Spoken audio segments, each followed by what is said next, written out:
welcome back to another video. So today I'm gonna be doing a story time, but before I do a story time, I wanted to do an unpackaging. Her brand is Tickle Your Fancy LLC. So I will put that in the description below. Y'all need to check her out. So I did only order one thing, but I think she hooked me up, y'all. I think she hooked me up. Hold on, y'all, my lens is a little dirty. Hold on. Okay, hopefully that's better. So look at the packaging, y'all. Cute, right? Let's see what we've got.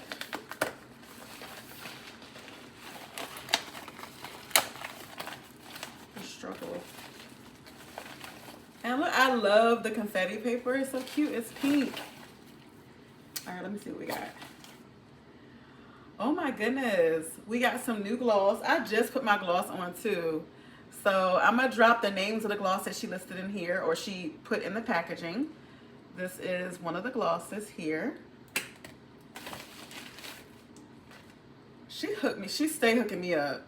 I love her brand. So if y'all are looking for some lip glosses, y'all need to check this Black business out. She's a good friend of mine. She has good quality products, and I'm gonna make sure I always forever shout her out. And look, y'all, I got some hydrogel eye and lip mask. Another thing she put in the package. Goodies, goodies, goodies galore. And I ordered this, y'all. I needed me a because as you can see, my nails are long. So if y'all are long nail girlies, get you one of these card grippers. So all you have to do is, let me open it up. I'm so excited. I put it on my key ring. Ooh. And this one says Hustle on it. So y'all can see the detail. And you just put it on your keychain and you would just clamp it to the card and pull it out the ATM machine or the card reader. And she got some more stuff in here. She hooks me up every time. Oh my God. Hot and cold iPads. I need these because sometimes I don't get the rest that I need to get. See, these are. And again, I'm going to post all her stuff below so that y'all can order. Yeah, she's just a blessing all the way around. I really appreciate her. So it just says thank you. You'll get a thank you card, of course, saying for supporting my small business. So it is a small business. And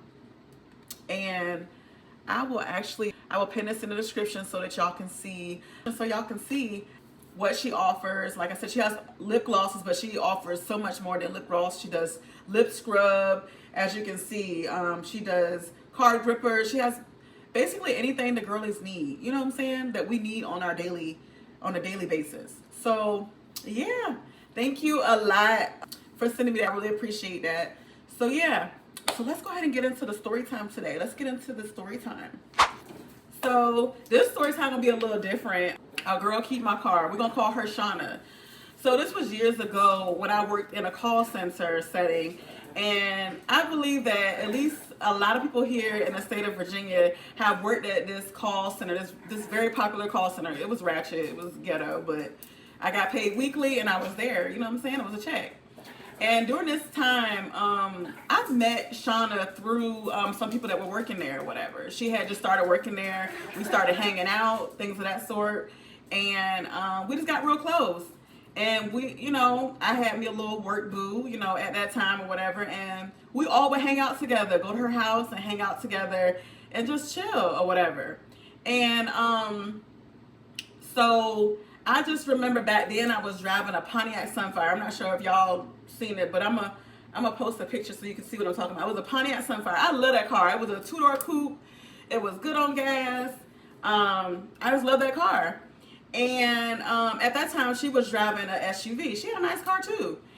And this particular time I remember, you know, it was one day she had came into work and she came in late. She usually have her hair done, everything just all dolled up, but this particular day she was in a bad mood, and you know her hair was all over the place. I didn't know what was going on, but I could see her coming in through, you know, the main door. And our manager was so cool. We're gonna call him John. He would tell you, like, you know, where you messed up at, you know, what you need to work on, you know, but he was like real laid back about it. He wasn't really tripping.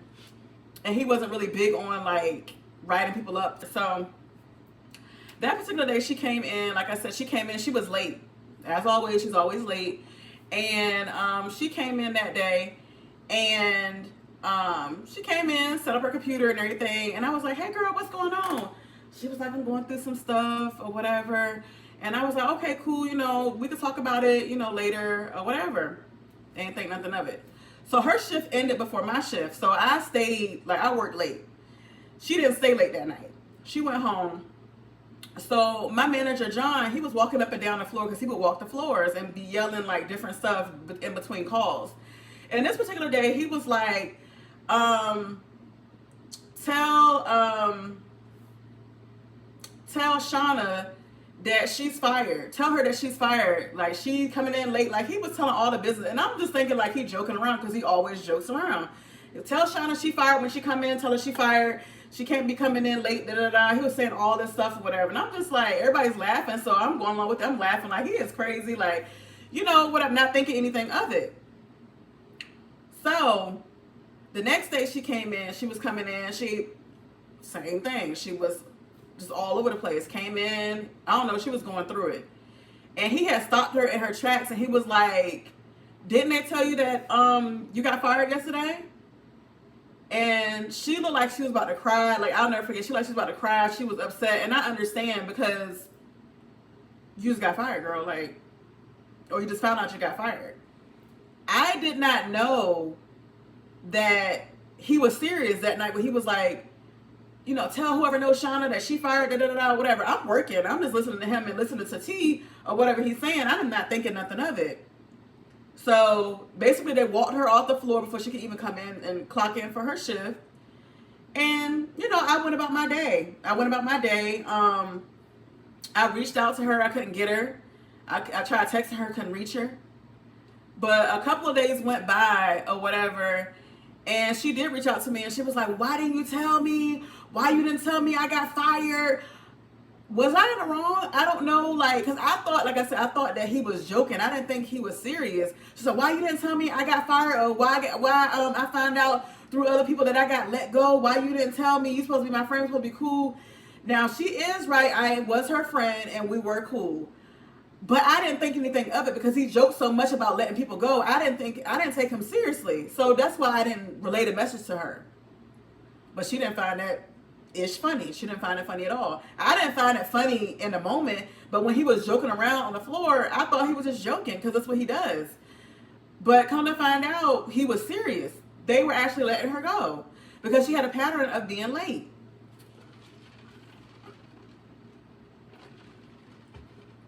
Boom. So fast forward. I live very close to the job. And we're going to fast forward like 2 months after she got let go or whatever. So I remember one morning coming out to my car, and I had oatmeal splashed on the top of my car, like in front. You know where the windshield is? I had oatmeal. And I'm looking like, is that throw up or is that? But I looked closely, it was oatmeal. Thank God. But that particular day, I went and I got my car washed. Came back, I backed it up and parked it, you know, from not in front of my parking spot that I usually park in, but like across the street, right? So I parked it, I backed it up there. It was like later on that evening. So I goes in the house, you know, for the night, go to sleep, wake up, because at this time I was taking my daughter, and I've been taking my daughter to school ever since she was a toddler. So I took, you know, I was waking up this morning and taking her to school or whatever. I lied to you not. I go and I put my key in the car. On the side of it, it says bitch. And the biggest key letters that you could imagine. BITCH on the car. And my daughter's like, Mommy, what's that? What is that word? That look like it's a bad word. I'm like, it is a bad word. I lie to you not. You know, whether to cry, to scream, be mad, but I wasn't trying to start no scene in front of my daughter. So what I did, and I don't know what y'all would have did, I should have called the cops right when it happened, but I didn't. I should have did a police report right when it happened because it was fresh, and that's what I should have did. I didn't do it. I went upstairs. I had some gray duct tape. All I did was I just taped it up, taped it up, taped it up, taped it up, taped it up. And I took my daughter to school as any regular day. But that particular morning, I had to go get some gas. So I went to the gas station. Mind you, it's like right next door to my house. I was like, let me go get some gas real quick. So I went to go get some gas. Guess who I see inside the store? Shauna. She's working at the register. And I'm like, oh, Lord, because I know she's mad at me, or she's still holding a grudge, and she's mad because I didn't tell her that she got fired. So she's at the register. She's on the phone, and you know you're not supposed to be on the phone at the register. Like she on her personal cell phone talking like to whomever or whatever. And she was a New Yorker, so you know she was like real, like who she was talking to, like you know how their accent that they have or whatever. And I remember saying, I need. I was like, hey, you know, I was still friendly. Hey, can I get 10 on pump 2 or something like that? I said. She didn't say a word to me. She didn't acknowledge me. All she did was click it on the computer and was like that. And then like I walked off. In my head at the time, it didn't click that I knew that she did it. But just by her demeanor and how she was acting at the register, I knew she did it. And I was like, that is wild. That is crazy. But the good thing about it, and I knew I had grew, like matured. Because that could have went left so many different ways. I could have gotten into a fight with her at the job. You know what I'm saying? Like it could have went a lot of different ways, but it didn't. I let it go. And then the thing about it, she gave me my change back, and I smiled. I smiled. You know, thank you. You have a good day. And you know, I was in a good mood, even though that had happened to my car, and I was so mad. Like I said, I wanted to cry, I wanted to scream, but I didn't want to cause a scene in front of my daughter. I still was happy. I stayed in a good mood. Stayed in a good mood. I didn't call her out of her name. I didn't do any of that. None of that. But when I pulled up to the job the next day, or that day, they were like, what happened to your car? I asked you what happened to your car. And I was like, you know, my car got keyed. You know, somebody keyed my car. And I didn't even spread anything about her. Like, that's how real I am. I didn't spread anything about her. And the thing about it, I wish she would have, like, I know she was upset. And she wanted me to tell her that had happened, but I didn't know that it was that serious. I didn't know my manager was like serious. I didn't know. But after all that passed and everything like that, it just to me, I'm just like, dang, like a friendship lost over that is crazy. Like that's something we could have talked about, you know, went out and had a drink and talked about, but we had cut ties from then, you know what I'm saying? And we never hung out again. I never heard from her again. I wish her well. Things of that sort. But yeah, like that was a story, like that was crazy. You wouldn't think like something like that would happen. You'd think people would sit down and talk about it. And I guess, and sound off in the comments, do you think that was basically my fault? I should have been paying more attention to what my manager was saying when he was saying it in the moment? Or do you think like, you know, like, what would you have done? You know what I'm saying? That situation. But yeah, y'all, that's my story time for this video. And I will see y'all in another video. If you are new, make sure y'all go ahead and hit the subscribe button. And make sure you turn on the post notification bell so you do know when I post a new video. Because I will be posting new story time. So I will see y'all in the next video. Bye.